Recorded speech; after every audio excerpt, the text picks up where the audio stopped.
you, honestly, I will love it if we beat them. Love it. Hello everybody, this is Stephen Howson. This is The Warm Down, and today we've got a very special guest. We've got one of my favourite pundits. I mean, it really is. I think Gary Neville gets a lot of plaudits because Monday Night Football is a massive, massive show. But you know what? The top man working in football punditry at the moment for me is Danny Higginbotham. Danny, delighted to have you on The Warm Down. How you doing, mate? I'm very well, thanks. Good to be here, and thanks for the nice compliments. Well, I've tweeted you several times, and I saw you something that BT did at Hotel Football, and I think I've told you all of those times, like, it's my fucking favourite pundit. Like, and we just spoke a little bit before we got started as well. Yeah. Your approach to it is very similar to my own approach with the stuff that I do with Full Time Devils or Sky or BT and stuff like that. Is I always try and look at the positive, and you yourself is almost word for word what you just said yourself. You try and find the good in what people have done, because obviously players, managers, everyone in this has got the best of interest at heart, aren't they? And sometimes the mistakes, they're just human mistakes, aren't they? Most of the time. Yeah, 100%. And I think that it's important, like with what I do now as well, you want to build up contacts, because you want to be able to speak to managers. You want to be able to get advice from them in terms of the way that they see the game going in any particular game that you're doing. And I'll always say to them, managers, first thing I want to do, I want to be positive. That's the only thing. Obviously, during the game, if there has to be criticism, you want to make it constructive. But more often than not, I just want to look at the positive side of things, because this is something I want to be in for a long time. And there's no doubt about it. Sometimes you can't get away from criticism, but I try and put myself in the position of a player. And if I'm saying something during a game, would I be able to handle that? And I got criticism when I was playing it. It's part and parcel of football. And if I could take it, then I don't think there's a problem with me saying things. But by and large, I always try and be, look on the complimentary side, look on the positive side, because like you just said, nobody goes out on that football pitch wanting to have a bad game, wanting his team to lose when they're playing, or no manager sets his team up to lose. So it's just trying to look at things from a different angle. Was there any other criticism that you got when you was a player that you really took to heart, that really got under your skin? No, not really, because I think as a youngster in football, I think, like, if you had a game on the Saturday, on the Sunday, you would be wanting to look at the marks that you got. That's how insecure you can be as a youngster in the game. And if you looked at 7 or 8 newspapers and 95% of them give you a good mark, but there was 1 or 2 that gave you bad marks, those would be the ones that you would concentrate on. But I think as you get older and you become more experienced, you become your own worst critic. So I didn't need anybody to tell me whether I'd had a bad game.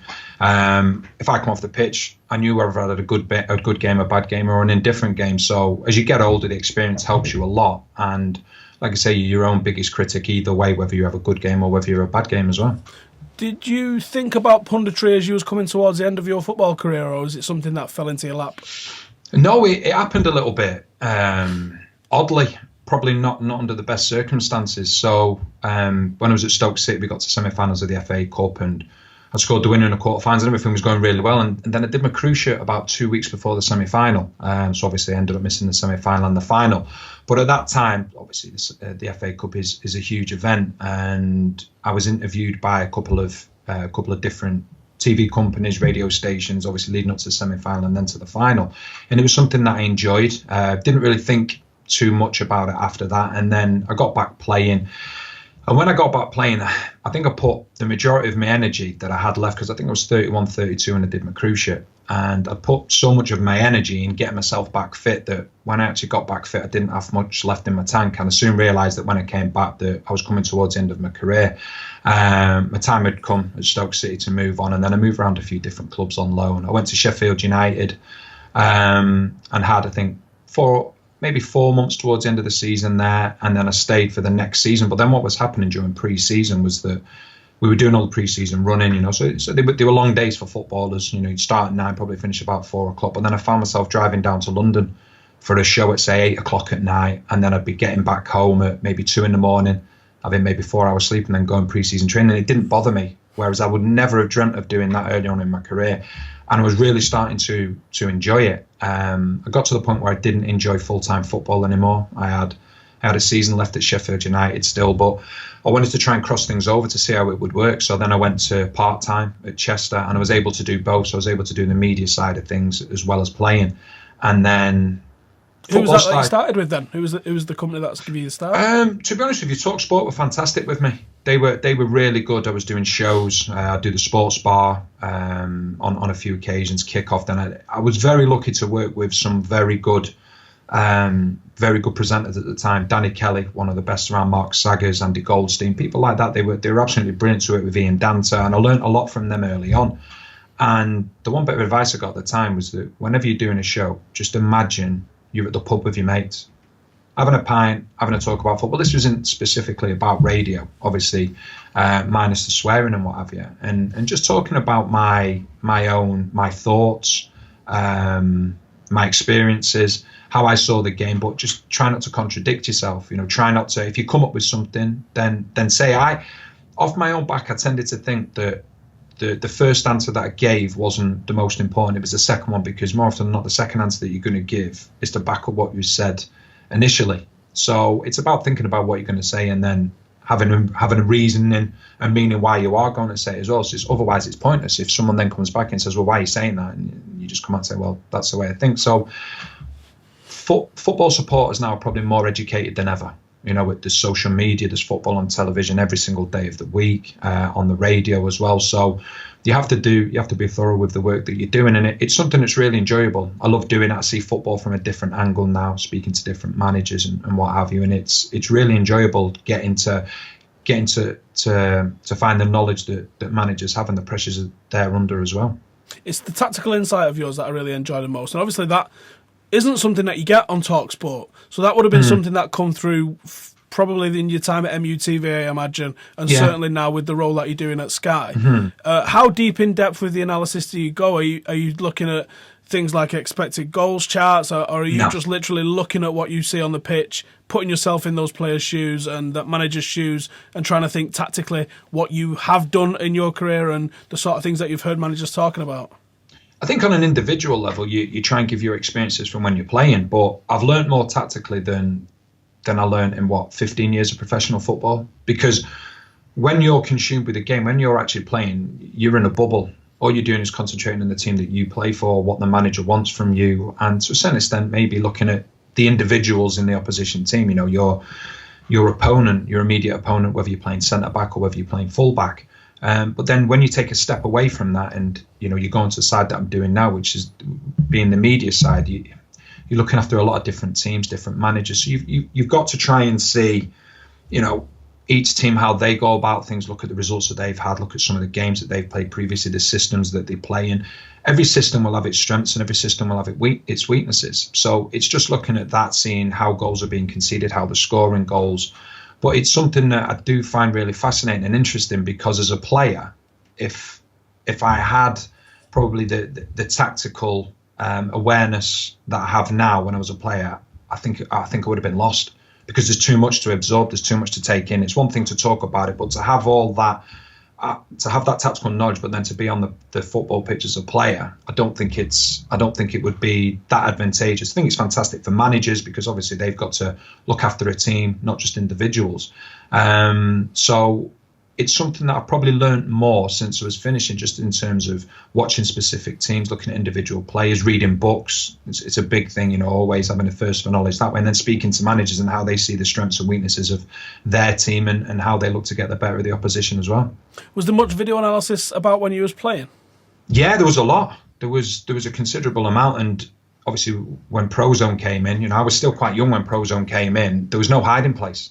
So, after a game in the dressing room, if there was a goal that had been conceded by yourself and you were getting the finger pointed at you, you needed to make sure that you were spot on. Else otherwise, come Monday morning, there'd be a video nasty and, you'd be proven completely wrong. So you had to hold your hands up straight away. There was no getting away from it. The amount of cameras that cover a game is in terms of what a football team does, all the different angles, the average positions. So there was no real hiding place. But yeah, video analysis was big, and it was something that, leading up to a game, you always wanted to know the player that you were playing against, his strengths, his weaknesses, by watching clips and looking at how he plays the game. And then I knew that on a Saturday, if I'd had a bad game, it wasn't for lack of preparation. It was just because my opponent was better than me, and that happened numerous occasions. But the one thing I would always say is that I didn't have a bad game because my preparation wasn't right. And I could never use that as an excuse, because that was never the case. It was just because the individual was better than me, and you had to hold your hands up. And I think that as long as you give everything that you've got on the pitch, if your opponent or if the opposing team is better than you, you've just got to accept it for what it is and then learn from it. I think the speed of which technology is being driven into the game at the moment. Obviously, you're seeing the sort of stuff Gary Neville does on Monday Night Football. It's brilliant, and you've had a big play with the massive screen as well that they've got at Sky, which looks awesome. I wish I had one of those. I've done a couple of analysis courses, and a lot of the focus on both of them was about delivering, mostly because they was trying to get people into jobs. I haven't worked in analysis. I've only done the course, and then I do this YouTube channel with it.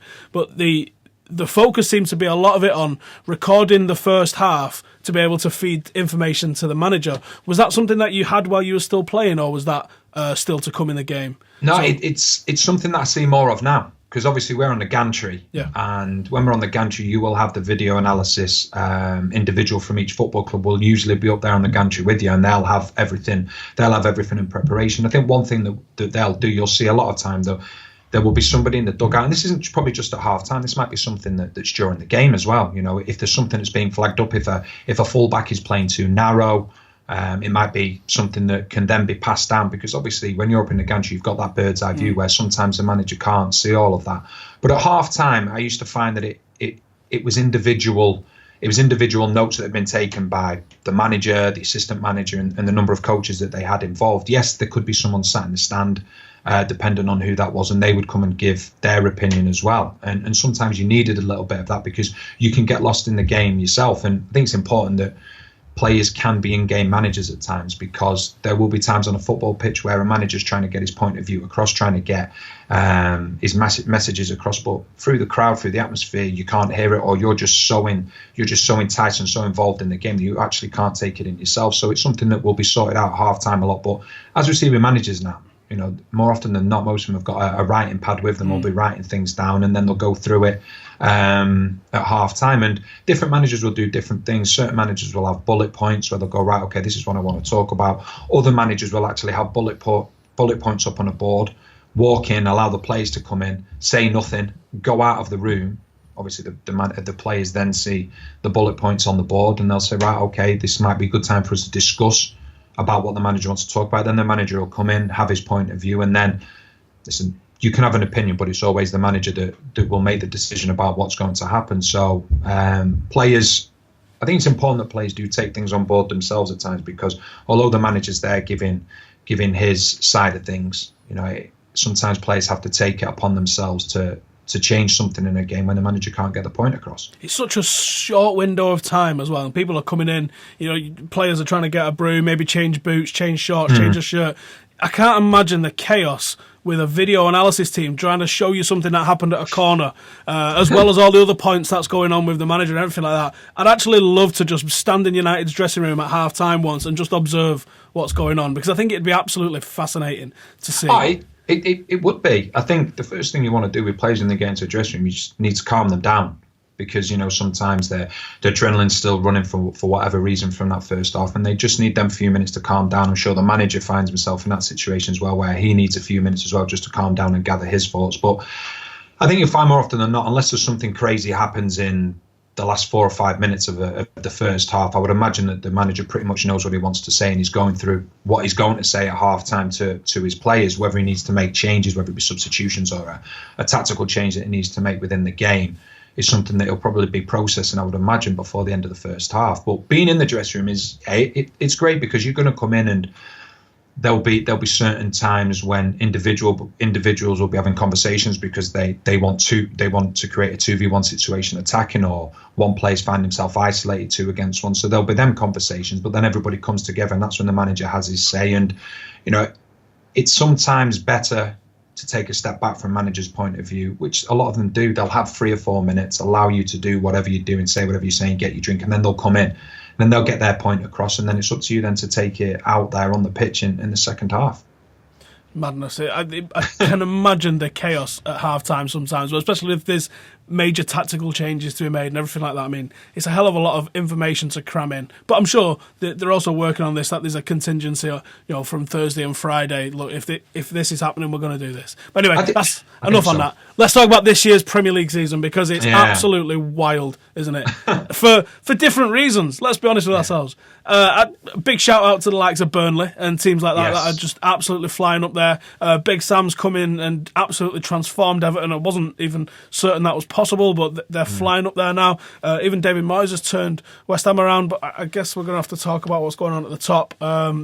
This comes out Monday morning, so you guys are watching this Monday morning right now, but last night, just now for us really, we just watched Liverpool absolutely tear City to pieces, and then as it went to 4-1, I texted one of the lads and said 4-all incoming, and then the way it ended, I thought it would have been the most Liverpool way to do it, wouldn't it? To absolutely expose the weaknesses in this City team's defence and then capitulate. What does this mean for the title, this result of City? It means that Manchester City are beatable, but I don't think it's going to change too much. What will be interesting is to see the reaction from Manchester City. Obviously, the first defeat in the Premier League this season, how they react to that. People say there is a way to beat Manchester City. Liverpool have shown that today, but there's not many teams that possess the pace and power that Liverpool do. And I thought Liverpool did it really well against Tottenham a few months ago, because I always believe you're one of the teams near the top of the Premier League. You're going to have more possession. So I believe the more possession you have, the more open to the counter-attack you are. So we've seen it with Manchester United at times. They'll play the back four. One full-back will go and Matic will sit. If both the full-backs go at the same time, you'll have Matic and Herrera probably sitting. So you're always defending with a four. We've seen it with Tottenham. If they play with a back three, you've got the back three and a defensive midfielder. If they don't, it'll be a back four. One of the full-backs may sit a little bit deep, and they've got the one defensive midfielder. We see with Chelsea, the three and the one. But Liverpool, for such a long time, always had the two centre-backs and the one defensive midfielder. Both full-backs would go forward. And I always believe that if you're a team that's dominating a game, you've got to be able to cover the width of the pitch. So in order to do that, I think you've always got to have four players back behind the ball. Now, after the Tottenham game, Liverpool, did they change that? We've seen them play 4-2-3-1. Okay, they played 4-3-3 today. But they have played 4-2-3-1 with two sitting midfielders. But what they're doing now, that 4-3-3, it's one player that has the license to go box to box. Obviously, it was Oxlade-Chamberlain today, and you saw Wijnaldum and Chan. They were the two sitters, and I think that has helped them no end. Okay, yes, they conceded 3 goals, but that's nothing. That's nothing major against Manchester City, is it? So only 4 shots though, which highlights their weakness with the goalkeeper. Only 4 shots on target. Yeah, 3 goals conceded. Well, I think the problem is that if you are one of the top teams that are going to be challenging for the Premier League title, it's okay. You want to have a top goalkeeper, but if you haven't got that top goalkeeper, it's not about changing them. You don't see Chelsea chopping and changing the keeper. You don't see Manchester United doing it. Manchester City doing it. You don't see that. There needs to be consistency, because the biggest thing in my mind is that within a back four or back three and a goalkeeper, that's the area that needs to be the most consistent. Your forward 3, your forward 2, your forward line, whatever it may be, you can change that as much as you want, because there doesn't have to be a massive understanding between them, because a lot of them possess individual brilliance. So therefore, they do things off the cuff. You cannot do that with a defensive unit. So in an ideal world, you have a goalkeeper that's consistently playing, 2 centre-backs as well, because the understanding between the 2 centre-backs and the goalkeeper, in my mind, is the most important understanding on a football pitch, knowing the strengths and weaknesses of each other. And that's something that you're not going to get when a goalkeeper is constantly in and out of the team. So, yeah, I would imagine from Klopp's point of view, he's probably looking at it and thinking, right, okay, I've got to go out and get a top goalkeeper. They brought Van Dijk, and I don't care what anybody says about the money. He didn't choose that. He didn't choose that transfer fee. Money's gone crazy now. I think he's very relaxed about it, and I think he'll go on to be a top player for Liverpool. But the way Liverpool went about it today, I think you've got to have the 2 presses. You've got to have that one press to stop them playing out from the back. But then the players that are doing that first press, they've then got to have the pace to get back behind the ball. So what Liverpool did, Liverpool played with a defensive 6. So they had the back 4 and the 2 defensive midfielders that we've previously spoken about. The full-backs were adventurous, but not overly adventurous. And they allowed Oxlade-Chamberlain, Salah, Mane, and Firmino to go and get on with it. So he said, right, defend with a 6, attack with a 4. And it was brilliant. The front three, so interchangeable. Oxlade-Chamberlain scored the first goal, which was fantastic. But they always made sure that they were defensively sound. And they had enough pace in the team to make sure that when Manchester City got into Liverpool's half, everybody barring Firmino was near enough back behind the ball. So they had 2 presses, but they were able to break really quickly. And people have said to me, and it's one thing that really frustrates me, I did a piece on it last week. Everyone's going on about the possession. Possession, teams just sitting back, just allowing Manchester City to do exactly what they want to do. It's as though they're giving up the game. Well, Newcastle, who everybody said, Newcastle just give up the game. They had 2% less possession than Crystal Palace. Liverpool only have 35% today, or 36% at the most. But the difference is it's not about possession, it's what you do with it. So what Newcastle found themselves was with an isolated centre forward with not enough pace to get up and support him. Whereas you look at Crystal Palace, like I say, 2% more than Newcastle.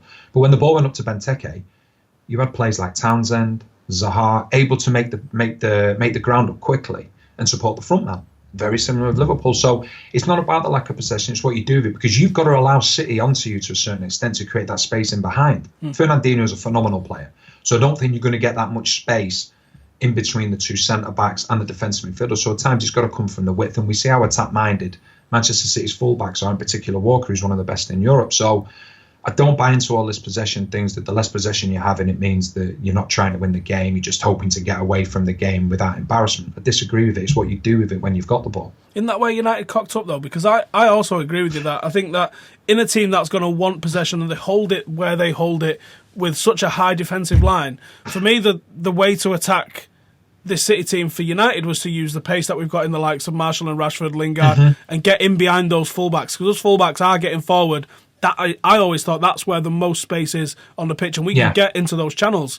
I thought the problem that United had, not having Pogba and not having a Mkhitaryan that was on form, is we had nobody to take it from the defence and move it up through those thirds to give it to those players to actually cause City any damage. I think the biggest problem is that everybody was saying in that game that Man United played a lot of long balls. There'll be a lot of teams that will play long balls against Manchester City, because you have 2 ways of beating the press. You either go over it or you go through it. And it can be very difficult to go through it, because it's very rarely highlighted that Manchester City are great on the ball, but the way they win the ball back, the way they press when they lose it, is that more often than not, the player that's picking up the ball for the opposition, they've got about 3 seconds before they've got to give the ball, or you're in trouble. Now, everyone says, well, try and play through Manchester City. Good luck in doing that. Unless you're Barcelona, or unless you've got a David Silva and Kevin De Bruyne in that team, you ain't going to be able to play through them. It's too difficult. Manchester United's biggest problem against Manchester City, I thought, was that not the fact that they were playing long balls to try and go over the top. It was a simple fact that the long balls were straight down the middle. So where we talk about the fact that Manchester City's full-backs, Walker more so than Delph, because we know that Delph goes into that central midfield area, the space is down the sides of the pitch. And the amount of times that the ball was just played into Lukaku, or played forward towards Lukaku, we had 2 centre-backs behind him. He had Fernandinho on his toes. It was near enough impossible for him. It was very rare that he was able to isolate a centre-back down the centre. There was also poor quality balls, wasn't there? There wasn't good balls. No, it wasn't good balls, but that's what I'm saying about Manchester City. They don't allow you to do that. They're unbelievable, and they deserve great credit. Okay, they've been beaten today, but the way they've gone about things this season has been phenomenal. We know that all teams have tried to stop them, but I did the recent Watford game, I did the Swansea game. Against Watford, they pushed Sterling and Sané really wide. So the fullbacks had a problem. Did they go with Sterling and Sané? Because if they did, there was a huge gap between the centre-backs and the fullbacks, and De Bruyne and David Silva took full advantage of that. It was unbelievable to watch. And then against Swansea away, where Swansea did the same thing, played 4-5-1, kept the midfield and the defence together. Danilo and Delph, who were playing the 2 fullbacks. When City went forward, Danilo and Delph went into central midfield area. So you ended up with a midfield 3 of Danilo, Fernandinho, and Delph. Swansea midfield was like, we can't be doing with this. So they went out to them 3, well, 2 fullbacks and 1 central midfielder that were taking up the central midfield. All of a sudden, the gaps then appeared between the midfield and defence, and that's where De Bruyne, David Silva, Sterling, Bernardo Silva took full advantage. So as much as teams are saying, right, we've got to come up with a plan against Manchester City, they seem to have, apart from today, they've had answers all season. I think you've got to, as much as it can hurt from Manchester United fans' point of view, you have to appreciate and respect them. And the simple fact of, Guardiola, everyone goes on about. It's one thing that does frustrate me when people go on about, he spent all this money. Well, let's look at his top players. Who have been the best players this season? He didn't sign any of them. So that tells me that he's an unbelievable coach, because he's improved these players no end. Sterling, De Bruyne, David Silva, Aguero, Otamendi, you could argue Fernandinho. But these aren't no-mark players coming from nowhere. These are players signed for top dollar and that have been at the top of the game for a long time. I got to admit that you've got to give him credit for putting them together and making the product that he's made with them. But Sterling went for 50 million for a reason. It wasn't because he was clapped out and looking at lower league. Yeah, but I think he's taken him to another level to have scored far more goals this season than he has. Oh God, yeah, his scoring's ridiculous. So give him credit, and I would also say as well with Guardiola, the problem that United have at times is that before Mourinho, it was different managers that wanted different things from the team. Okay, so you had Sir Alex Ferguson, the greatest manager of all time. Then you have David Moyes, who wants one particular brand of football. Van Gaal then wants a different brand of football, and then Mourinho comes in and he wants a different brand again. Whereas I think if you look at Guardiola, he inherited a group of players that had been known for possession-based football, but been known for playing that good football, whether it be through Pellegrino and various other managers. So therefore, the transition was probably easier for the players under Guardiola than it was for Mourinho, because he already had a number of players that were suited to the way that Guardiola wanted to play. Whereas with Manchester United, because they'd had a few managers in such a short space of time, different managers had tried to stamp their authority on Manchester United's team, but playing in different ways. So that's what's made it more difficult for Mourinho. And I just think at the moment that Mourinho gets flack, Manchester United get flack, but you have to look at the statistics behind it, because at the end of the day, there's only Manchester United and Manchester City that have more points than this time last season. The rest of them have got less points. So the one argument that Manchester United supporters were saying, and rightly so, is, well, hang on a second, Manchester United have got, I think they've scored 12 more goals this season, conceded 5 less, and got 6 points more. Yet they're getting stick, yet you've got Chelsea 9 points worse off. Champions. Arsenal are 8 points worse off, Spurs are 3 points worse off, and Liverpool are still 1 point worse off. But Manchester United are the ones that get it. And sometimes you just have to deal with it as supporters, and Manchester United is one of the biggest, if not the biggest, football club in the world, and I'm sure that they just take that on board. I think the one thing that hasn't helped is that it's the City rivals. Yeah, it's City going on an absolute tear, breaking records. It's left everyone. I mean, the whole conversation that we're having with people is everyone looking over at Stockport and just going, "Look what's going on over there," rather than look at us. Well, just look at us. Like, we've got a manager, and I'm hoping in the next couple of days we're going to sign a player that's going to help us potentially get further in the Champions League. Treble's still on, Danny. We can still do this. Yeah. Do you know what actually hurts, though, is the 6 points that we dropped in December. Winnable games from winnable positions pretty much as well, where we capitulated. And we would be talking here now about United. Turn Stoke over at home tomorrow, 6 points. 6 points is almost in your hands, isn't it? Yeah. Especially when you've still got to go and play them. And I think that's what's going to hurt us. Forget about the Huddersfield game. It happens. Forget about the City game at home. Forget about the Liverpool game. Just those 3 would have made such a massive difference. And the pressure now would really be on. City are still that far ahead that the pressure's not really going to be on. Do you think United are going to finish comfortably inside the top 4? Yes. Yeah. 100%. I think that Manchester United's progression is not being highlighted because of the simple fact of what we just said about what Manchester City are doing. Arsenal are going to find themselves in a quandary, as in terms of what do they do? Do they prioritise Europa League, or do they prioritise getting into top 4? I put a bet on today. I did request a bet on Sky, and I asked for the odds for Burnley to finish above Arsenal this season, especially if they lose Sanchez. 50 to 1 they've given us. 50 to 1. I'm just wondering what I can sell, because that needs to be I need to go big on that, I think. It would be, don't get me wrong, I think even if Sanchez and Ozil both go, I think it would be a surprise, 100%. I just think Europa? Going deep in Europa without Sanchez and Ozil? Yeah, I think so, because Burnley, they've had a phenomenal season, and Guardiola's, I think he's won all but one Premier League managers of the month so far. Sean Dyche is my manager of the year already. What he's done is the away performances, the amount of points they're getting from that, the way that, listen, let's not forget, he lost Keane. Yeah, they lost some right players. I thought they would Heaton, be. I was looking at relegation. I was wrong. They've been absolutely fantastic. But I don't know. No, I just personally I can't see them going finishing above Arsenal. Arsenal find themselves in a predicament once again. They're creating all their own problems. It's the amount of times they sell players to their domestic rivals is. If I was an Arsenal supporter, it would frustrate the life out of me, because you're actually making yourself weaker while strengthening your domestic rival. If you sell to Real Madrid, if you sell to Barcelona, listen, they're the ultimate. We've seen it. We've seen it with Alexis Suarez. We've seen it with Ronaldo. You've seen it with Gareth Bale. It's very difficult. You've seen it with Coutinho recently. That's very difficult. Okay, you don't want to lose your best players, but it's more acceptable. But if you're losing your best players for a knockdown price continually. Yeah, continuing. That would really be a frustrating thing. And what makes life even more difficult for Arsenal then is that if we look at Arsenal, Sanchez and Ozil, you've got to say that they're two best players. They could potentially be going for a free in the summer, or you lose Sanchez now for a real cut down price.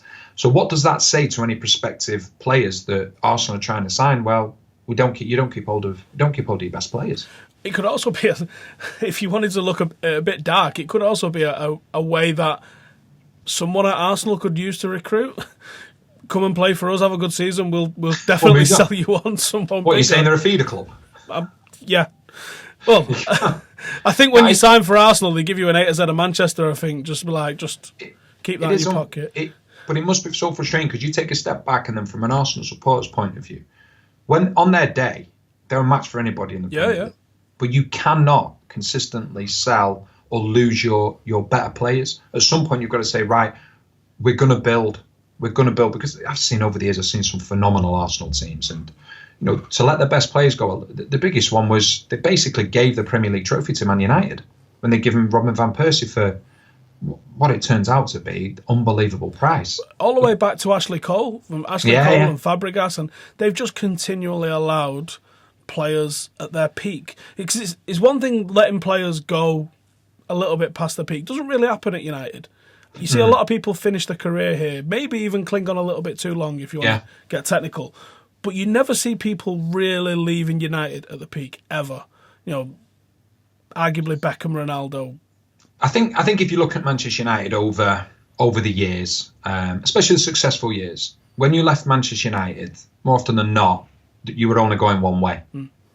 Now, even when Ruud left to go Real Madrid, he didn't do well there.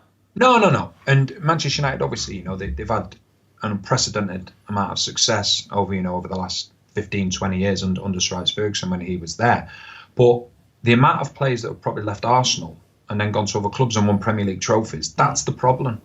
That's the problem. And therefore, it's very difficult then it becomes more difficult to sell the football club to a player, because it's a massive football club. But when you are consistently losing your best players to domestic rivals, at some point a player's going to go, well, I'm not going to come there, because we're losing our best players, and we're actually weakening your own position while strengthening a team that's your direct rival in the Premier League. If they had a Daniel Levy, can you imagine how different it would be? He'd have got top dollar for him, or he'd have shipped him off abroad, getting top dollar for him. Well, everybody turns around and says, well, it's not Arsenal's fault. If a player now wants to see the last 6 months of his contract, well, should have sold him when they have 2 years left. Yeah. The minute you go and a player has less than 2 years left on his contract, you either give him a new one or you sell them. It's as simple as that, because, you can't. Listen, when I was playing, they could let me go down to my last 3 weeks and offer me a contract. It was all right. Well, your top players, you cannot allow them to go into the last year and a half, 2 years of the contract, because it's the amount of other teams that are going to come around and say, listen, we'll get you at cut price, or just wait and we'll come and get you in a free. So the problems that we're seeing now with Sanchez and obviously Ozil as well, these aren't immediate problems. These were problems a year and a half ago when they were going into the last 2 years of the contract. Absolutely. Right, you spoke about 4-4-2 as still being the perfect system that you'd like to see. Obviously, Leicester have had success with it in the Premier League recently. You've seen the likes of Atletico Madrid employ it quite well. There are teams that are finding a little bit of success. United have tried it once this season. We tried Zlatan and Lukaku up front, and I think it didn't really work, because I don't think Zlatan's working at the moment. I think he's a long way from being what he was last season. Do you still think 4-4-2 has got a place at the very top level, not just in scrappy teams like Leicester that are hitting people on the counter, but in a team that dominates possession and is looking to do that every game? Do you think that someone like United could do that? Yeah, I'd personally think so. The one thing that I think you would probably err on the side of caution and say that it's more difficult to do now is that we don't see many natural wingers. That was my next point, actually, was to talk about the wingers, because it's a massive part of it.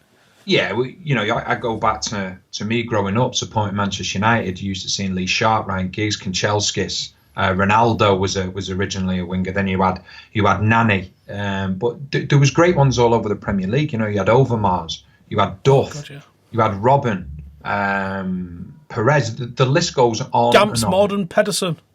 You had loads. But it was... Every week you would be facing a winger, and it was like, wow, he's got pace, he's got skill, and he's got trickery. So that's one of the problems why 4-4-2 becomes more difficult to work. Because let's not forget, towards the end of 4-4-2 probably being seen as one of the main tactical systems, you were playing with inverted wingers. So a lot of the players playing in the wide areas were actually central midfielders that would tuck inside. But I just think that if you have natural wingers, I still think it is a no-brainer. It enables you to get two centre forwards in the team. What you've got to have, though, one of your centre forwards has to be selfless. He has to be a player that can do that defensive side of things, because we know defensive midfielders are key now. So therefore, he has to have the bit about him where he can actually drop off and say, right, okay, I know I'm doing my centre forward, but I've got to stop him getting on the ball. We talk about wide areas now. The amounts of goals we used to see from crosses, we don't see as many goals from crosses now. You can have 2v1s down the side, because really the only true width that you get, whether you play 4-2-3-1 or 4-3-3 or even 3-4-3, 3-5-2, it comes from one player. So it enables you to get 2v1 there, enables you to be compact in midfield. So yeah, I do believe that 4-4-2 is still a great system, but it's whether there's enough of that type of player left now to actually bring it out like it used to be. There's not a Ryan Giggs anymore. There's very few of them. He was one of the best. I'm not talking about with his quality. I'm talking about there's not many natural wingers. Yeah, there's not even many Beckham. Could you name anybody that has the sort of style of Beckham where they're just a crossing machine with brilliant, limited pace? Really, let's be honest with ourselves. But what he had, because he had the movement around him, because you had Gary Neville constantly going beyond him or even backing him up, by the time Beckham had one touch, if you weren't there within 3 seconds, he was just whipping the ball in, and it was game over. So yes, different wingers, but like you say, he was still a winger. But because there's not many of them left now that actually want to get the so-called chalk on the boots type thing, most of them want to come inside now. So you have a look at it. Most players that start wide, they're inverted wingers. Prime example being Liverpool. You've got Salah and you've got Mane.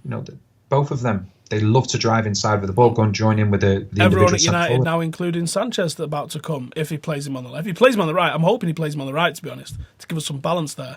But all of those are inverted on the left. They are, but as long as you've got two attacking fullbacks, which I'm delighted for Luke Shaw. I think it's brilliant.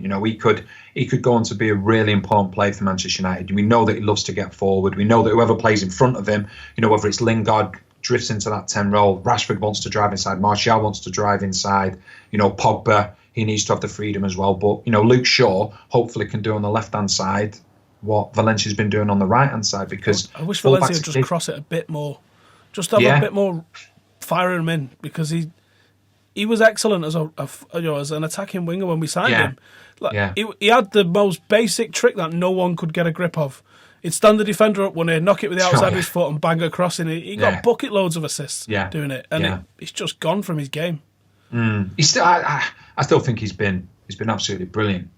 Consistent wise over the last couple of years, I think he's been fantastic. And him and Juan Mata, they've got a really good partnership, because that Juan Mata likes to drift inside as well. So I think what you're finding now is within whatever system you're playing, it's all about bringing the best out in individuals, but sometimes it might be something that somebody else does. So we saw Manchester United Everton played 4-3-3. Pogba was absolutely outstanding, but he had that license to do that because you had Matic and Herrera that were sitting more.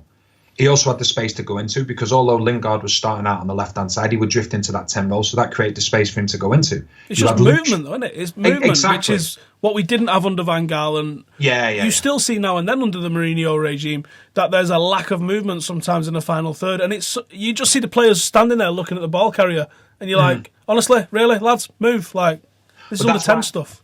That's why I think that Lingard is in sensational form. He's been a late developer. There's been no doubt about it. But that's what he brings. You've got to be waxing lyrical about him at the minute, because I don't just see him as quick. I think he's an intelligent player. I think the way that he does things, I think the fact that him and Pogba grew up together, won the Youth Cup together, I think there's a really good understanding between them two. And I think Pogba is a catalyst for it all. Because as we said previously, is that 95% of the games that Manchester United play, you're going to be playing against a defensive team that's going to play very deep.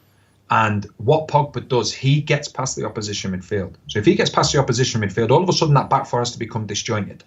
So one of the centre-backs has to come out. If the centre-back doesn't come out and the full-back comes out, then you've got Luke Shaw. You've got Lingard that may have kept his width waiting out there. But what happens more often than not, because of the way that Pogba's running into, he commits a centre-back. Then all of a sudden, the gap between the centre-back and the far full-back is huge, and that's where Lukaku takes advantage of it. So I just think that Pogba needs to have that constant licence to be able to go forward. That's when he was best at Juventus. He doesn't get that when he's played on the same line. In the 4-2-3-1, when he's played, this will be off camera for everyone else, but when he's played back here, it's off camera for you actually, when he's played in the 6 and he's on that line, he's starting 20, 30 metres further backwards, that's when you see him start to do that Pirlo and Scholesy ball over the top, don't you? As opposed to those short, quick one-touch balls in and around the D, which is what actually opens defences for us. Yeah, what I wouldn't want him to, there's got to be a happy medium, because you talk about him starting too deep there, but I think there's also a point where he could start too high. Yeah, I don't like him as a 10. He's an 8. It's got to be an 8. Pogba, when he picks up that ball, I think unless you are actually in a foot race with him, I don't think you appreciate how quick he is. He's got that style about him that Yaya Toure had when he was at his prime. You would see him, and then you'd play against him, and you'd be like, oh, he's not that quick. He was a Rolls Royce. He would be, it just looked as though he was sauntering, just as though he was jogging. But he would be what you thought was jogging, and you'd be sprinting and he'd still leave you behind. And that's what Pogba does. He's got that style that it's like, wow, he's quick, but it doesn't look as though he's actually moving. He's gliding across the pitch. So I think Pogba's a better play when he gets that ball and drives the ball. Midfielders cannot live with him. So what he does, it's the knock-on effect. Then he drives the ball, gets beyond the opposition midfield. All of a sudden, you're onto the opposition back four. That's when they get taken out of shape. So I think if you have Herrera and Matic to a certain extent playing alongside Pogba, that gives Pogba the license to start a little bit higher up and takes away the defensive responsibilities away from him. And I think that's when he's at his best, because on his day, he is one of the best midfielders in world football at what he does. And the more that Manchester United can get him on the ball, the more that Manchester United can play to his strengths, the better it's got to be. You spend that amount of money on a player, you play to his strengths and you build a team around him. Do you think there's something in the conversion rates of our strikers? When you look at last season, 2 seasons ago, Zlatan's last season in France, I think it was around about the 27% conversion, 50-odd goals, comes to United, was our leading scorer, but his conversion rate was 12%. Yeah. Last season, Lukaku was, I think, 0.1% under Kane for conversion rate, scored a right load of goals for Everton, comes to United, his conversion rate this season has been 12%. Is that something about where United are putting the balls in for the forward, do you think? Because I don't think there's... I think there's too much of a coincidence that both those strikers, totally different style of play, have managed to come up with the same sort of conversion rate. Do you think it's United more than them? It's a difficult one, because it all depends on the opportunities that they're getting. You know, what's considered the conversion rate? Is it a tap in that's been put wide? Is it an opportunity? It's a difficult one to tell.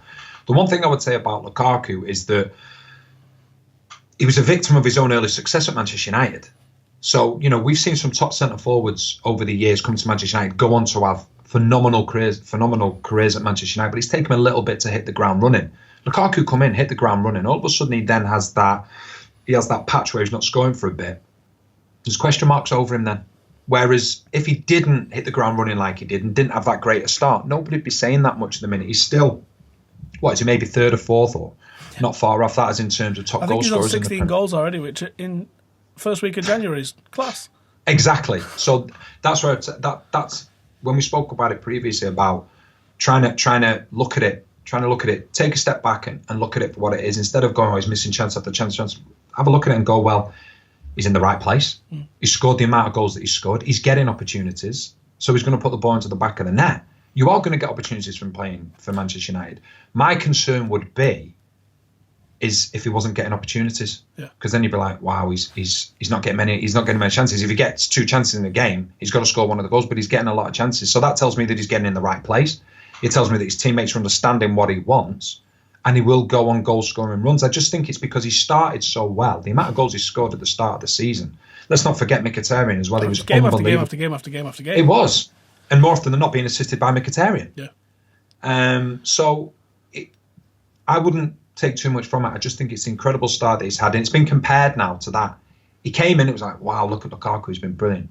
For me, he's a fantastic sign. Will go on to be a fantastic sign. And I think, let's not forget, he's not the finished article yet. Nope. He's nowhere near his peak. And Manchester United is still a team in, not transition, but progression.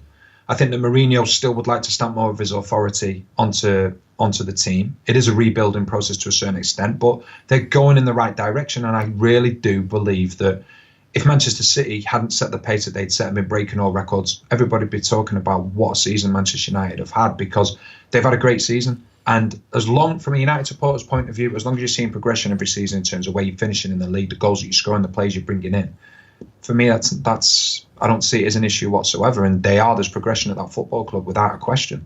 But I think Lukaku is a progression and an evolution of what Zlatan offered as well, because Zlatan scored all the goals last season, but Martial was the closest to him on 11. Where if you look at the goals that have been spread around the team this year, and I think a lot of that is down to Lukaku's movement. You see a lot of the goals people are scoring. If you look where Lukaku was, he's carried a defender out of the way, or two defenders out of the way, and made space for somebody else with his run, which I think is really difficult, especially when you're looking at black and white stats, to really quantify how he did that, or what he did, or what he's bringing to the team. But I think his contribution has been massive. I compare it to Son at Tottenham, as in not Son compared to Lukaku, but if you look at Harry Kane, Dele Alli, Christian Eriksen, they are the three main men for Tottenham. You know, any team that comes out that goes, right, we've got to stop them. We have to stop these three players, because then if we stop these three players, then our life becomes a lot easier. But Son has now taken on that mantle. He's gone, right, okay, you're going to stop them three, then I'll go on. I'll take advantage. He's got 11 goals in all competitions this season. So Lukaku, first thing you're doing as a defender or a defensive midfielder, you're thinking, right, we've got to stop Lukaku. Then we've got to stop Pogba. And we're getting to the point now where we've got to stop Lingard. So there's always going to be a player. Exactly. So there's always going to be possibly that one player that you're stopping. I think Lingard, he's done unbelievably well. I think he's probably been underestimated by a lot of opposition teams. But teams are going to stop underestimating him soon, because it's not a fluke what he's doing. So I always believe that when you have two or three top players that are, I'm not saying the top players at the football club, but on their game at that time, that's when it's up to the other players that aren't considered the three most dangerous players in the team to take advantage of it. Because the amount of times that you've seen Manchester United over the years, you've seen Manchester City over the years, Liverpool over the years, that may have this one player or these two players, and all of a sudden there's two players marking that individual. Well, if there's two players marking that individual, another player is free. So as much as people say, well, Lukaku, he's having a little bit of a dry spell, like you just said, let's have a look where he is when that ball's been put into the back of the net. Oh, hang on a sec. Lingard's just scored, Martial's just scored, Rashford's just scored, Lukaku's got two men on him. The reason they've had the space to score is because Lukaku's taken two players out of the way. So there's all different ways of looking at it. You know, and that's what you've got to do. Listen, I know a centre forward is judged on the goals that he scores. And if he's just on the goals that he scored, then he's had a good season as well. But it's what he does off the ball as well. And I think that it's a collective rather than an individual type of thing. Yes, you'll have individual brilliance and players will do certain things. You only have to look at Messi now. He's changed his role within the game. He's taking the old Xavi role, dropping a little bit deeper, creating space for other players. He's still a phenomenal player. It's just that you have to look at the movement and what they're doing on the pitch and why are they doing it. And if you look at it and think he's creating opportunities for others, then he's still doing his job. Okay, he probably wants to keep scoring, but I have no worries about Lukaku whatsoever. Anybody that does is just somebody that wants to say a waste of money. That's all you hear. Okay, well, if people want to say he's a waste of money, why? Why is he wasting money? Because he's one of the top goal scorers in the Premier League, because he's playing for one of the top clubs and hit the ground running. Well, you've got to come up with something. Don't just label that. This time last year, everybody was saying Pogba's transfer fee was extortionate. Now it's been seen as an absolute bargain. It's the way football is. What do you think...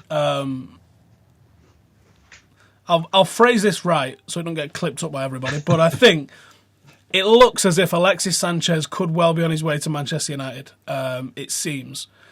If that's the case, what does he bring to Manchester United, and does he change our outlook for the rest of the season? He brings a versatility.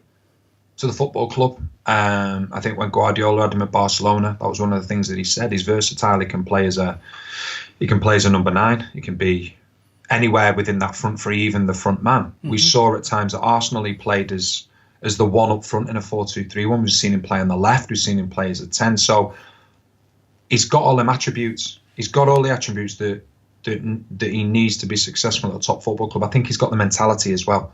We've seen people saying, "Oh, look at him throwing a strop on the pitch and things like that." That's because he wants to win every game. He never stops running. And if Manchester United can get him, I think it'll be an absolutely phenomenal signing. As in terms of what does it do for the rest of the season, I think it gives everybody a lift to do with Manchester United. I think players within the football club, I think supporters. I think the fact that he's chosen Manchester United over a number of other football clubs would give that as well. And he does bring something different as in terms of his low centre of gravity as well. We've seen the way that he can make things happen out of nothing. You know, he gets the ball in an area where he shouldn't be able to get out of, but because of his stature, because of his build, you know, he may be the man that when teams are sitting really deep, he can just unlock that with his movement, with his little bit of genius as well. So it'll be interesting to see if it happens. If it happens, I think it'll be absolutely brilliant signing. I think he'll strengthen Manchester United's squad. It will be interesting to see where he fits in the team. What Mourinho sees as his ideal system. We know that he's played 4-2-3-1 for a lot of the recent time. I think the last time he played 4-3-3 consistently was at Real Madrid. You know, so that'll be interesting. I think 4-3-3 is the way forward for Manchester United. I was just going to ask you that, actually. I think 4-3-3 is our best formation. I think the lack of having somebody in that place where number 10 is where Pogba drives through. And I think the other number 8 alongside him does a little bit more of that donkey work and occasionally covers, and it gives Matic the reign to cover both sides of the pitch, which I think he does excellently well. And I think it just gives that. I often see around the D, it's just very congested. When you've got number 10, he's in there and he's almost just standing there because he's like, I'm a number 10, I guess I'm supposed to stand on the edge of the area. And I think that it's easier for the usually 2 defensive midfielders to just sit back and constrict his space. But I think when you've got 2 number 8s, because let's face it, they're not in the centre of the pitch for Manchester United, are they? They're on the edge of the box. I think it gives us more options when, even though you think, 4-2-3-1's got more attacking players than 4-3-3. I actually think you end up with more attacking players playing 4-3-3.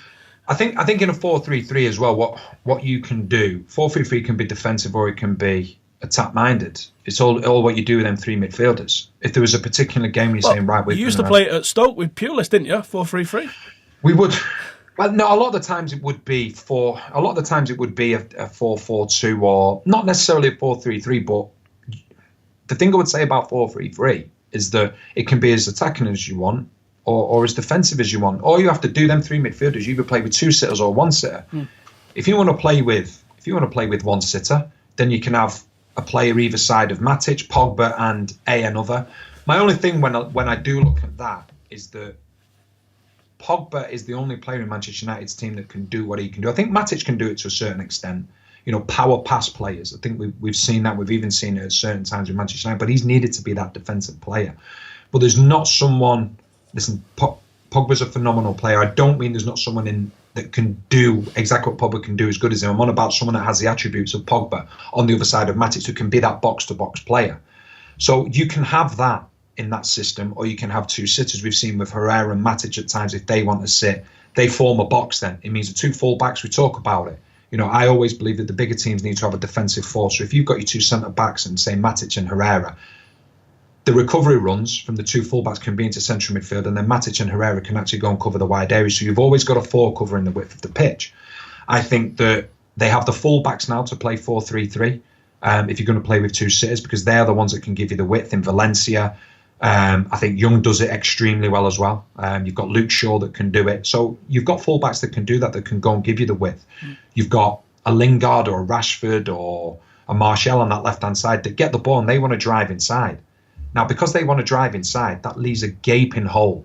That leaves a gaping hole for Pogba to get into. Because if I'm a fullback and I'm thinking to myself, right, first of all, I'm hoping that my winger's tracking United's left-back Luke Shaw. Then as a fullback, my biggest concern is Rashford, Lingard, Martial. They get the ball or they're making a run inside. What do? If I leave them, I'm in big trouble. So I've got to go with them. all of a sudden there's a space that Pogba gets into. So it's knowing that if you're going to play inverted wingers like Manchester United are doing most of the time, the space that's being created by them inverted wingers going in, joining in with Lukaku, who's going to run into it? On the left-hand side, it's perfect for Pogba. And then I also think because Lukaku stretches the game, inevitably what happens is the opposition midfield get frustrated and the opposition midfield defence starts going further and further apart. That's where Pogba can get into as well. That's where Lingard can get into coming off the left-hand side. So it's all about having the systems, but also having them partnerships and a domino effect within that system. And that's what I think Manchester United are getting. We have Valencia and Juan Mata on the right-hand side, the way they work. You start to see Pogba now and Lingard, the way they work together. Luke Shaw. Imagine them three on the left-hand side. I've sort of been doing all over Christmas. What'd you do? I think as an opposition player, you'd go and run into the tunnel and just hope nothing happens. It's so difficult. And that's what happens then, because you're damned, I think as a defender, you're damned if you do and you're damned if you don't when you're playing against that system. So tomorrow night will be an interesting one as well, or tonight, should we say, wherever it is, against Stoke City. Because Luke Shaw, I'd imagine, is going to play left back. Shaqiri, is he probably going to play on the right-hand side for Stoke City? Is he going to trap back Luke Shaw? So there's a lot of attacking impetus within that United team now. And it sounds like United have done pretty much only,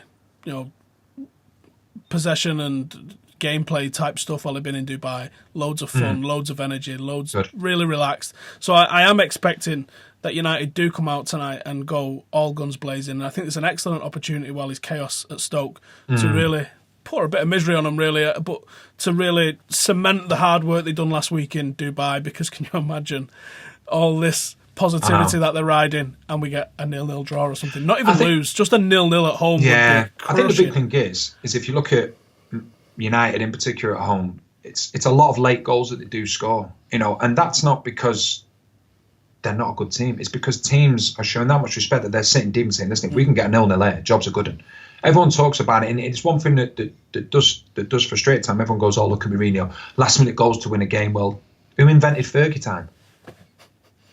Do they not count as long as they're in the 90? I don't think you get any more or less points if you score in the first 5 minutes or the last 5, do you? So, listen, Ferguson, greatest manager Manchester United have ever had. What he'd done, one of the greatest managers in world football ever. But at times, it took them to the 90th minute to get the winner.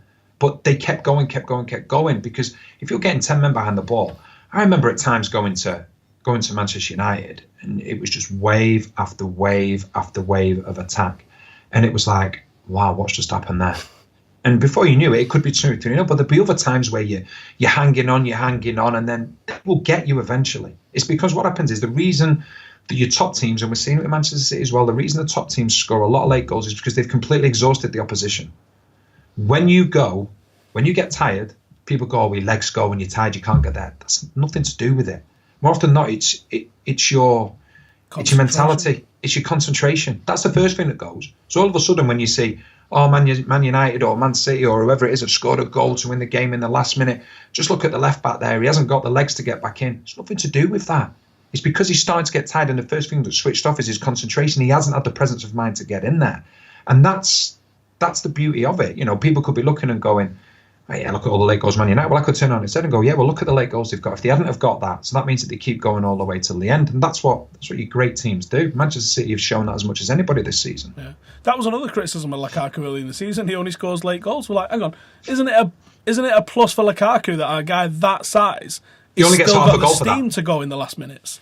He only gets half a goal for that. It don't count. It is. I think the one thing that you see anyway, and this isn't just attributed to Manchester United. I think it's attributed to any of the top clubs and any of the top players. I just think when you need to spend more time admiring them and appreciating them instead of looking at the weaknesses. Every player in world football will have some type of weakness, but let's not concentrate on that. Let's concentrate on the fact they are unbelievable players. Everyone keeps comparing Messi and Ronaldo. Don't do it. Just appreciate the unbelievable fact that we have two players that are the best that this world has ever seen, that are competing at the same time. They're probably going to end up being 1 and 2 of all time once they retire. But 50 goals a season is going to go back to being ridiculous in a couple of years. And I know, but a lot of people still find the need to compare them. Oh, well, Messi's better than this or Ronaldo's better. No, forget that. Let's admire them for what they are, which is two unbelievable footballers that we're probably not likely to see for a number of generations again, instead of looking at which one's best because this one's weaker at that. And I think we need to do that more instead of looking at players and instead of concentrating on the weaknesses. Let's look at a lot of the strengths, because there's a lot to be admired about the top footballers in world football. Football is getting quicker and quicker all the time, so therefore players have to become more clever. It's becoming more tactically in depth, so therefore players have to be more switched on the pitch. The amount of times you'll see systems change 2 or 3 times in a game. So let's concentrate on the positive side of things. And this isn't me just talking about Man United, it's me talking about all the teams. Concentrate on the positivity and what players do bring to the game instead of what they can't bring, because I think it's ridiculous. A couple of years ago, I watched the full 1968 European Cup final. It was on MUTV. Watched that numerous times. Have you watched the quality of the football, though?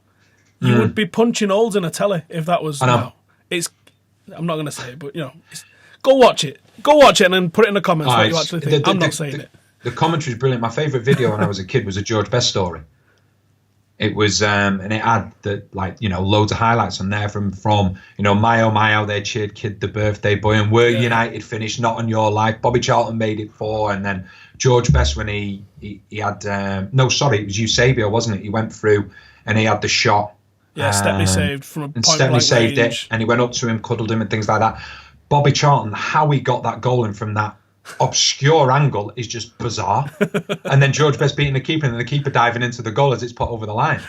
So, and they were unbelievable. It was great, because obviously what had happened at Munich and the Busby Bays, and to do that 20 years later, and it was a team that Sir Matt Busby built, and it's a legacy that will never be forgotten. And players, I would love to have seen. I know you can never recreate it, but I'd love to have seen George Best playing that. I'd love to have seen George Best, Duncan Edwards, players like that, because I can only listen to my dad what he talks about them. And I used to say to him, I said, Duncan Edwards, because obviously my dad, he was born in the early 40s.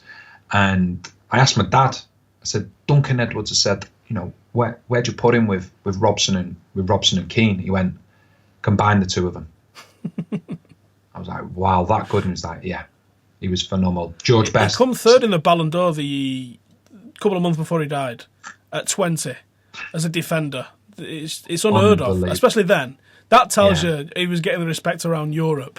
Yeah. And, obviously he was worshipped in Manchester. Yeah. Yeah, my granddad's the same. My granddad, his first game was 1950. He was in Old Trafford on the day the disaster happened. He was working in a tool shop just off Ayers Road, near where the Metrolink station is now. Yeah. And he says, Edwards was the one. He goes, it sounds really bad. He goes, but as the names was coming in, everyone was just going, just please not Edwards, just please not Edwards. But yeah, I think that's confined to the history books, I think, how good that is. There's an excellent book, have I got it here? I have, but I can't reach it, by James Layton, called The Greatest. If you've not read it, I definitely recommend reading it. It's amazing. Yeah. I'll definitely have a look at that. But it's from me. It's speaking to my dad about it and things like that. And obviously the stories, and then Sir Matt Busby then winning the European Cup 20 years later. The programmes, the game after. Oh God, yeah, I've got that here actually. The blank programmes and things like that. So it's awful. It is awful, but it is part and parcel of Manchester United's history. It's who we are, isn't it? I'm sorry for everyone that crinkling. Yeah, I've got it here actually. Wow, that's incredible. One of my other favourite programmes as well. FA Youth Cup final 1992. I think who was that against? That wasn't Palace. Palace. I was at that game. How many at the home game? There's about 30,000 there, wasn't there? I wasn't there. My dad was there, so I wasn't there. Sure, this was my dad's programme. Wow, I'm sure it was there for that, because they played Leeds a little bit later on as well, didn't they? That was the following year when Scholes was captain, I think. We lost. But it's one of the videos I want to do, actually, like a little documentary I want to do, is I want to get all of these lads, Pilkington, O'Kane, Switzer, Casper. I think I'll probably never get Beckham. But I would love to go and get, give me a one-liner to the camera about what you thought your career was going to be at this game, and are you glad with how it turned out? And I mean, I think Giggs probably say no. Actually, be like, there's a couple of times I thought I could have won more titles, maybe. But I think there's going to be some really interesting answers to that, and I'd just love to get it all signed. You're never going to see that again. Nah. You're never going to see that again, ever. I don't care what anybody says. I think, first of all, you've got to give credit to Sir Alex Ferguson, obviously, finding the players, nurturing the players, but then getting rid of the players that he got rid of in the summer and entrusting the young players. Well, from an FA Youth Cup win to a Champions League win in 5 years. I know. And 7 years. But then you look at Manchester United. That's what they've got to get back to. They've got to get back to bringing through young players, because Manchester City, you've got to give them credit. They're doing well with that. You know, their scouting network and things like that. Manchester United, because that was one of the first things that Sir Alex Ferguson did when he came into the football club. He said this is crap. We need to fix it. Let's talk about a little bit of your take. You just bent Sir Alex's ear off on a train, didn't you?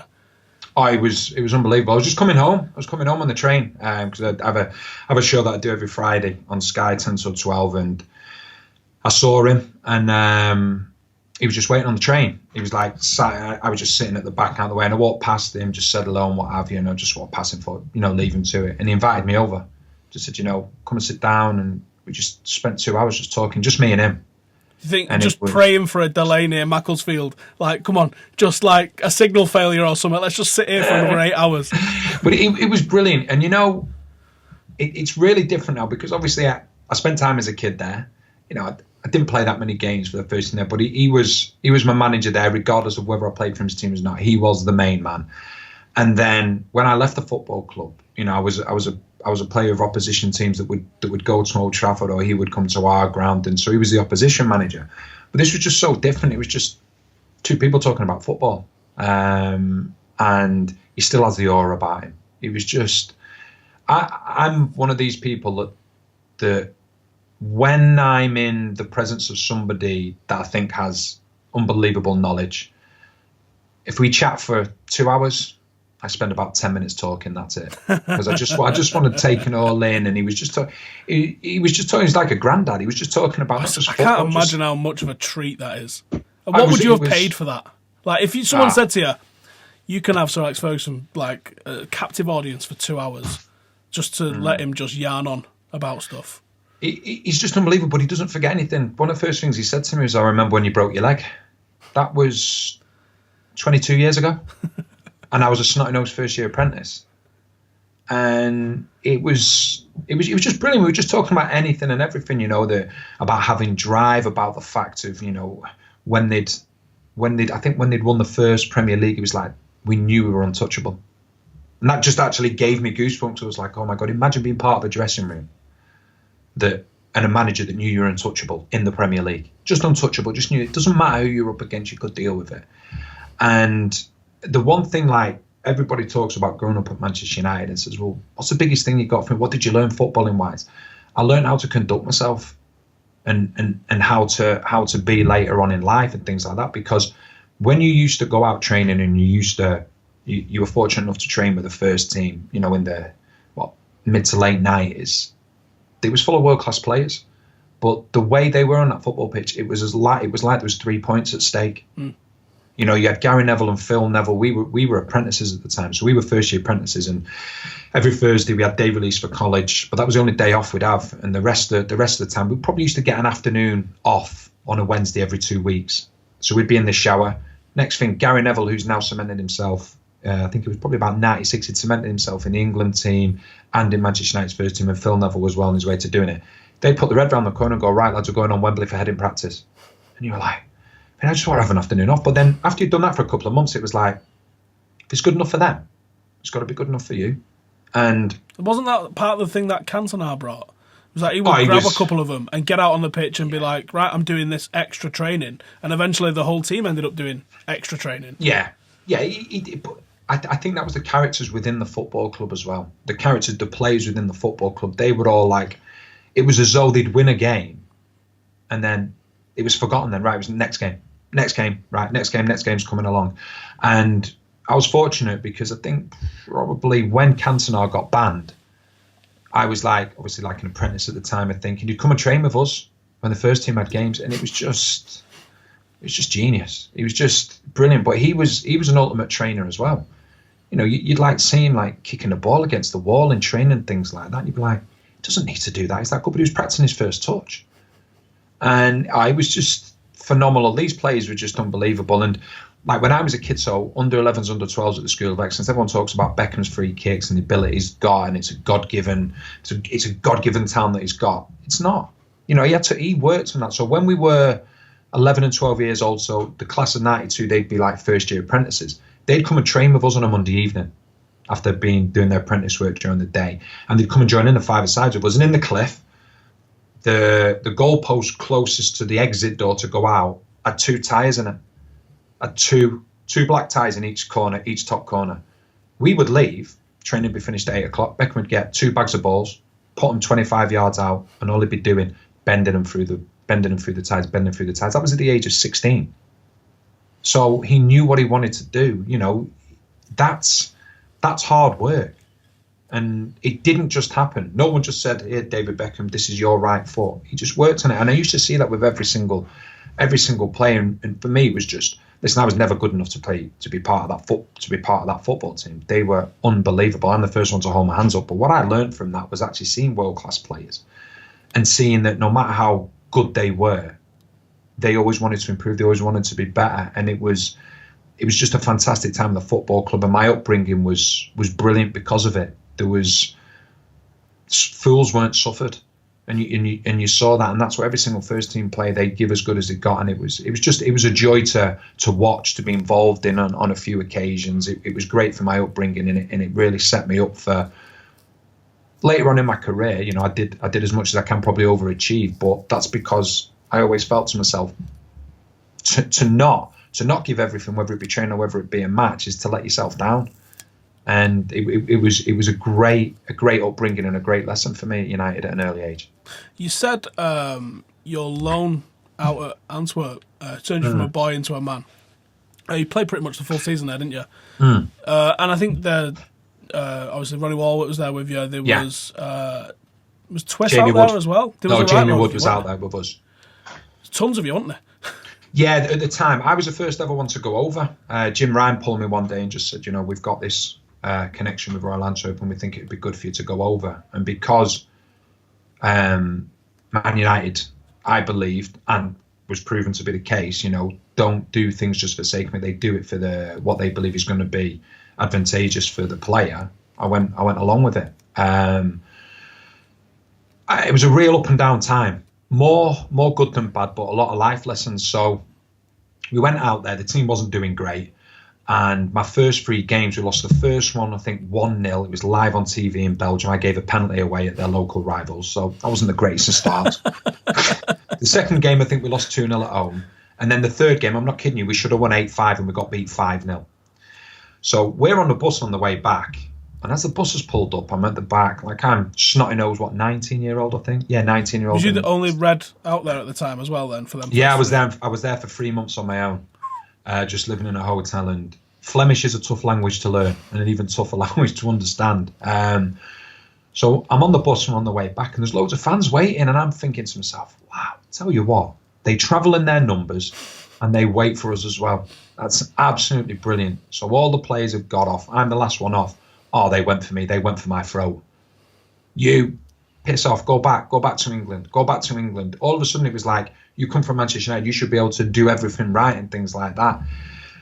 And the manager's wife came out the bus straight after me, and she went, come here, come with me. So I've come out of the way, and she went for the fella. It was basically, I was like, he was, maybe 35, 40 years of age, and I'm like a 19-year-old kid, and he's just come for me full barrels. If he could have hit me, I think he would have done. And she just pulled me, and she said, come over here with me. And then the manager could come over to me, took me in his office, said, listen, I want you to come out for a meal with me tomorrow. I went, I want to go home. I'd only been there about nothing else. I said, I want to go home. I said, I'm in a country where I'm in a hotel on my own. I can't speak a word of the language. I don't understand what anybody's saying. You know, this is a real shock for me, and I can't do it. I want to go home. And he said, you need to come out for a meal tomorrow with me and my wife. So we'd lost the 3 games. And I said, I'll come out for a meal. I said, but then afterwards, I said, the club needs to sort me out, or I need to speak to them because I'm going home. I'm not staying there. I was adamant. I spoke to mum and dad, and my mum said, yeah, come on, son. My dad's like, get a grip, get on with it. No old school's there. I'm like, all right, cheers, dear dad. So I've gone out for a meal with the manager, Reggie Van Acker, and his wife, and we sat down. He said, Danny said, will you give me 3 games? You've been here 3 games, give me 3 more. If things do not change round, I will personally drive you to the airport and I will pay for your flight home. And his wife was there as well. And his wife was like really motherly as well to me because, I was still a kid going over there. And she was like, go on, do it. And I was like, I don't want to. He said, 3 games, just give me 3 games. So I was like, okay, I'll give you 3 games. We won the next 12. And we were second in the league at Christmas. And I think 3 games afterwards, so we'd won then 3 games in a row.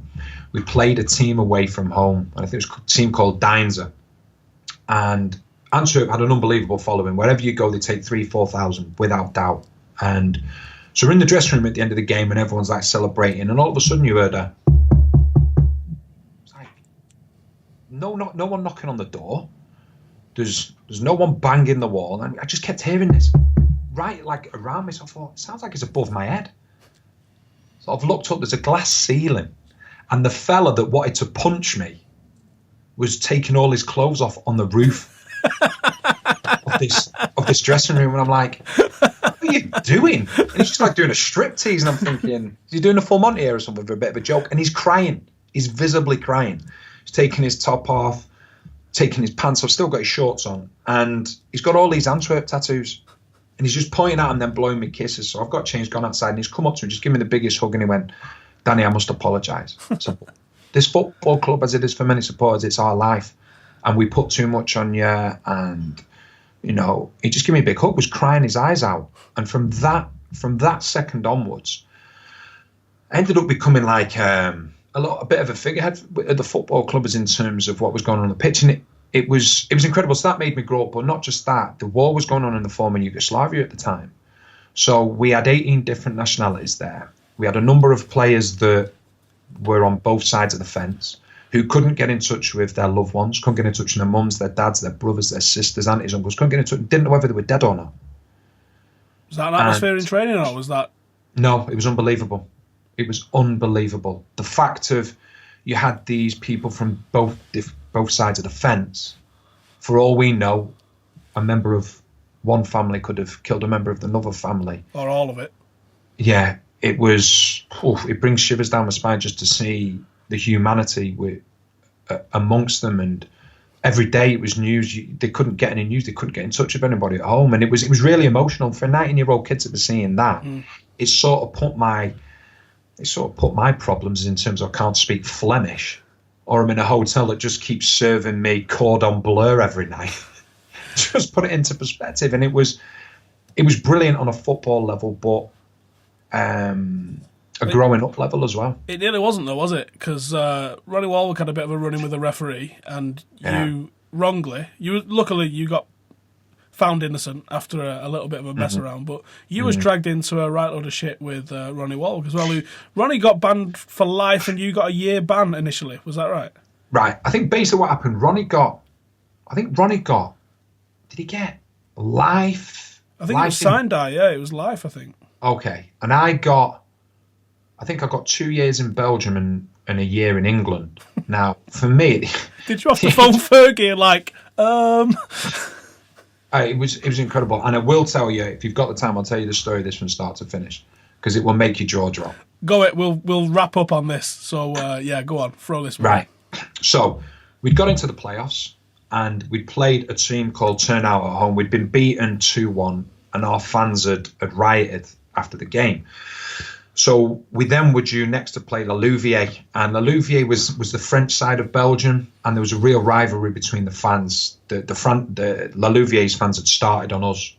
They waited outside our bus and they tried to get us all when we played them previously, and our fans had known about it, and they were waiting for them the next game. So we had to play this game behind closed doors, and it was bizarre because as we're driving towards this ground, you'd probably say it was similar to a non-league ground where this ground had, because nobody wanted us to be at their ground because of the trouble that had been caused and what have you.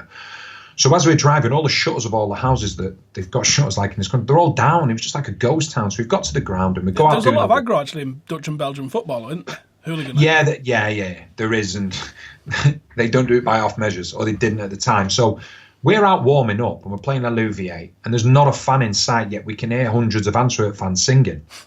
I'm looking around, stopped in the middle of one, I'm thinking to myself, where is this where's this noise coming from? And like, we were playing, no word value, we were playing in the middle of a forest. We had these massive trees, and all of a sudden the wind got up. So as the wind got up, you looked into the trees, and all you saw was red shirts everywhere. There was hundreds of fans in the trees. They were so much into it. So anyway, towards the end of the game, we're playing Louviers, and we knew that realistically we needed a point or 3 points to remain in the playoffs. And about 3 minutes into injury time, their player's gone through, scored, the referees give the goal. He was about 7 yards offside. That's not being exaggerating, it was a joke. So we're arguing with it. The referee, Anshion, I'll never forget his name, he gave the goal. So we're, at the end of the game, we're then walking into the tunnel. And this went on to help me later on in the case. So as we're walking in, you remember the old advertising hoarders that used to spin round? So you'd have one on. So I'm walking in and I've lost it. I've put my foot through the advertising hoarding. This has been caught on television. I couldn't get my foot out of the advertising hoarding. My foot was stuck. My foot was stuck in there. So all the lads had gone into the tunnel. I'm oblivious to what's going on. I'm there trying to get my foot. I get my foot out, then it takes about another 2-3 minutes to get my boot out. So I then walk into the tunnel, and I've just walked into absolute mayhem. It's going off left, right, and centre between our players, between their players. There's a cameraman for their team taking endless photos of our players getting into fights and that. And Jamie, one of our lads, if I remember right, I just said, Jamie, said he's taking photos of everyone, and Jamie didn't care. Jamie went and hit him. He's not photographer next. Yeah, who was just some random photographer, because he was taking photos of everyone. He's against us big time. So I think Jamie's at him. Allegedly. Yeah. He's then come at Jamie, allegedly, with a knife, allegedly. Fucking hell. Got rid of him, so that's done and dusted. And then everything eventually calms down. We then go to walk into our dressing room, which is as you're walking in, it bears off to the right. It's in the far right-hand side. And the goalkeeping coach is now having a set-to with the referee. Ronnie sees that, shoves our goalkeeping coach out of the way, goes for the referee, doesn't hit him, doesn't punch him, doesn't do anything. I get older, Ronnie, and say, Ronnie, what are you doing? Stop, Ronnie, push him into the dressing room, everything's done. So that is the be-all and end-all of what happened. So we then get back to the hotel. Belgian FA have sent a fax to Paul Bistio, who I think was the secretary of the club at the time, and said that me and Ronnie immediately had to go home. We'd been banned. So I'm thinking, well, Ronnie, okay, maybe to a certain extent, but nothing major, maybe manhandling the referee. But I've pushed Ronnie out of the way. So we've gone into the dressing room. I've then obviously had to fly home. And we flew home a couple of days later after the next game. We were banned anyway. And we've got in. Sir Alex Ferguson's pulled us in, asked for our version of events, gave them to him. How scary was that, by the way? Yeah, it was tough because... Even though you didn't really do anything, it's still... We knew our future was in the balance, because we didn't know what the future held us in terms of being banned. And he pulled us into his office, and he'd known me and Ronnie since we were 9. He knew that, yes, we would be tough on the pitch, but we didn't do things like that. He didn't have plays at his football. What was it he was accused of doing, actually? Because it was accused of assaulting the referee. Ronnie was accused of, I think, punching him, and then I was accused of picking him up and headbutting him after strangling him, somewhere along them lines. Classy move. Yeah, classy move, yeah, flipping it. But what it's worth in the Miver that you went through, it was probably going to be worth it, allegedly. But no, so nothing happened. Listen, it's years down the line now, so I'm more than happy to tell the truth. It's not going to affect anything to do with me. So Sir Alex Ferguson sat us down and he just said, asked about the situation. We told him the situation, and he said, listen, lads, first things I want to do is offer you both new contracts. The last thing I expected, because he knew we were innocent. He knew that our parents were obviously a little bit worried at the time. He knew that we were fearful of the rest of our career, and he offered us both new 4-year contracts. Wow. Which was, it meant so much to me, meant so much to my parents as well, because we didn't know what direction everything was going in. And he come over with us to the Glass House, which is basically the Belgian FA. They just won the treble. He's building a team to try and cement that and try and go again. And he took time out to fly over to Belgium to be with a 19-year-old or a 20-year-old and a 21-year-old that had probably made, one appearance between us as in terms of substitute appearances. And he sat there, and we had an interpreter, we had a referee and linesman that were there, and they just they spoke complete and utter rubbish. They just lied about us, said what I'd said, that I'd grabbed one of them by the throat. Ronnie had headbutted him, I'd punched them. They had photographic evidence with a mark around the neck like that, which was basically So the cameraman got re-involved again. Later down the line, I was told how much truth there was in it. I don't know that the linesman had done that to the referee to create a photo. And he was FIFA listed at the time. So it was 2 young lads and a FIFA ref, yeah, against the FIFA ref. So our bans were extended. So we went out of there, and I was just like, that's it, that's my career over. Then he refereed one game, first game of the season in the Belgian league, and it was 6-6. He was interviewed live on national television. He blamed me and Ronnie. He said that mentally, I still have nightmares about Ronnie Warwick and Danny Higginbotham, and it's affecting me. So the Referees Association backed him up. A few weeks later, he refereed a game which was 1-0. There'd been a lot of goings on, I think. Was it 5-5 or 6-6? The 6-6 one. Didn't he give 5 or 6 penalties in that game? There was something really stupid. It was something really stupid, pathetic, and he was questioned about it. And then a few weeks later, he did a game which was 1-0 and gave a goal or disallowed a goal should have either never been given or never been disallowed. And he was told to go and get psychiatric help. And our bans were quashed. But what made it worse at the time was that the bans were quashed because there was evidence come out proving what he said was bollocks, wasn't it? I think it was. I had 16 character witnesses that had said that I hadn't done the things that I'd done. There was too much rubbish in there, but they'd given him the benefit of the doubt because he was FIFA listed. The minute that he started to do some bizarre things, that's when they started to question him, and that's when things didn't add up. But they gave him the benefit of the doubt first. Well, probably the more frustrating thing for me was that with Ronnie, because his ban was considerably longer than mine, they got his license. Done. He was gonna be Lifetime's pretty long. Yeah, they kept his license so he could carry on playing while the court process was going on. But because mine was going to be shorter, they said, listen, just do your bit of time now. So then when we believe it will be quashed or we will believe it will be a less sentence, you will have done a lot of it now. So I was like, okay. And then Sir Alex Ferguson pulled me before they played Liverpool at Anfield, and he went, probably not a great thing to tell you, but if you weren't banned, you'd have been involved today.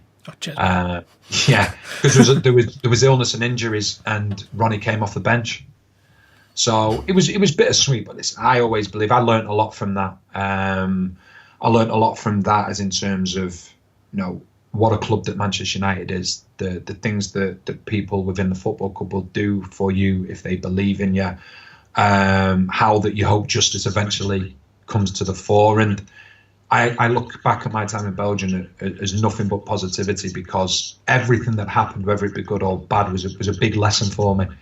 And it was fantastic, and I would recommend it, because I know there's a big spotlight about players going abroad, young players. I would recommend it to anybody. Well, there's been a bit of a generation of players with Sancho and Matty Willock and Chris Willock and that, all sort of getting out there and getting some foreign experience in, even the likes of Dyer coming from Sporting Lisbon. I think it definitely enhances the games of the young lads that we've got, because there isn't enough English talent that's going abroad and proving themselves, I don't think. You are mollycoddled to a certain extent here. So I went over to Antwerp. We all had our own ball. And you had to wash it after training session. This was the first team. That's absolutely mint. Had your own number. Yeah, but it wasn't mint because there was a river next to the flipping training ground. So if you had a bust up or a bust up one of the other players, your ball was getting smashed into the river. How many times did people literally say, I'm taking my ball home? But you had to wash it. So every day there'd be a bucket, and you was in a queue, and you had to wash that ball, and that was your pride. That was your pride and joy. That ball gets lost, you're getting fined, and you got to pay for a new ball. And it was something that I'd never had to do before as an apprentice, but to make you treat like scum of the earth. You had to do the job. But I love nothing more than, I was cleaning Brian McClare's, Roy Keane's boots. I love nothing more than coming home and telling my mates I was cleaning their boots. I don't think it happens at all now, does it? No. It's the kitman's job, isn't it? Well, one of my last years at Stoke, the kitman came in to us, and we said to him, listen, lads' boots haven't been cleaned in 3 days in pre-season. I said, what's going on? Oh, there's a new rule. You've got to actually go and see the academy lads and ask them if they'll clean your boots and ask them and tell them how much you're going to give them. He was like, I'm not having that. We'll give you the cash, you clean our boots. He's like, that'll do me. It's shocking. Listen, it's not the be-all and the end-all, but... Is that because academy players now have got a monetary value on them? I just think it's probably seen as not the right thing to do, but I couldn't disagree more, because you were put in situations. At United, I had to do the drinks. and we train in one area, the first team would train in the other. I couldn't start training until I'd seen Peter Schmeichel take a drink of the drink, because if it was too weak or too strong, it was getting thrown on the floor, and I knew I had it. So I had to make sure that I did my job properly. But it's all or anything. And the biggest thing is that there was a connection. There was a connection with me as a 16-year-old and someone that was 24, 25 at the top of their game, playing for the national team, one of the best players, world-renowned footballers, because they've been in that situation before. So you had something in common. So it wasn't, oh, wow, I remember that goal you scored the other week, this time, whatever it was. Do you remember cleaning boots? Oh, yeah, and they tell you the stories about it. So all of a sudden there was something that bonded you. And it was the same with the lads that had broke through to the first team. The likes of Giggs, the likes of Beck, and the likes of Scholes. It was quite recent for them, so they would actually come and talk to you about it and their experience of doing it. There's no connection now between senior players and academy players because they've been brought up in completely different ways. So therefore, there's an element of dysfunction between the two sets. Whereas, like for us, whether it would be us going to train with the first team, we'd spoken to first team players before we'd actually go and train there because you shared something in common, no matter how globally recognised they were now. There was a point in their life where they had actually been cleaning first team players' boots, where they'd actually been told that they were doing a bad job and by a foreman, and been told that if you don't shape up, there's going to be trouble. There was times when they'd made drinks for first team players where they'd had to clean rooms. You know, it was brilliant. So Alex Ferguson, every couple of months, he'd come downstairs and say to the lad, right, we're having a check of the training ground. This is at the Cliff. I'm putting a mark in the dust somewhere in the training ground anywhere. I'm going to come back in 2 hours and I'll see if it's been cleaned or not. And that was it. Sometimes you'd be there for 5 hours because you couldn't find that piece of dust. But I did 7 years in the army. I had loads of that sort of shit. But the way I look at it, people say, oh, you shouldn't be doing that, this, that, whatever. But I believe it was fantastic upbringing to understand that. And the biggest thing for me was that it gave me a connection with the first team players, no matter how good they were, no matter how much famous and world-renowned they were. I think that's something people don't really think of when they think of that's the biggest people thing. Cleaning boots. Because I think most outsiders' view of it is cleaning boots keeps them grounded and remembers that, you know, everyone starts at the bottom. But you're saying it's more than just that physical process of cleaning the boots. It's the fact that you can talk to them about You've that. got a connection. You can instantly start, forming a relationship. You've got a connection with Brian McClare. He used to come in and would talk to me and go, I remember when I did these boots and things like that. All of a sudden you've got a connection, you've got something to talk about. I couldn't talk to him. Oh yeah, I remember when we played last week in front of 50,000, you scored that winner. That was brilliant, that, wasn't it? I had no understanding of anything like that. So it brought you down to the same level, and it created not saying a friendship, but it created this connection. So therefore, if you were fortunate enough to go and play with the first team, it wasn't as daunting because you'd actually connected with these people off the football pitch and off the training ground. Awesome. Right, Danny, I think we're going to have to leave it there because it's going to take no problem, mate. Already. But Danny, thank you. This has been awesome. Make sure you go and follow Danny on Twitter. I'll throw the link in the description below. And he's also on commentary tonight for United and Stoke. What's your prediction, do you reckon? I think hard when Stoke don't have a manager, isn't it? Yeah, it is. You don't know what you're going to get. I think Stoke will try and dig in. I think defensively that'll be their most important thing. But if United can get an early goal, I think it'll make it a more comfortable one. I think the longer it goes in, you know, Stoke might have more belief. But I'm going to go for a United win, and then Stoke City's season begins after that. The next 4 games are huge. I think they've got Huddersfield, Watford, Brighton, and Bournemouth. So they need to get the Manchester United game out of the way and then get a new manager in. But I can't see anything other than 3 points for Manchester United. Yeah, I'm thinking hopefully what we worked on last week in Dubai is going to pay off for us, and I'm hoping for 3-0 for United. So there we go. That's what me and Danny are thinking. We're both thinking 3 points for the Reds. Make sure you go and give Danny a follow on Twitter. Subscribe if you're new around here. Make sure to hit the notification as well because YouTube's not telling everyone. And if you want to check out what I thought about the potential signing and where he might play of Alexis Sanchez, I'll link that video in the end as well so you can go and check that one out. And again, thank you to Danny. Thanks to you guys for tuning in. And we will see you in the next one. Laters.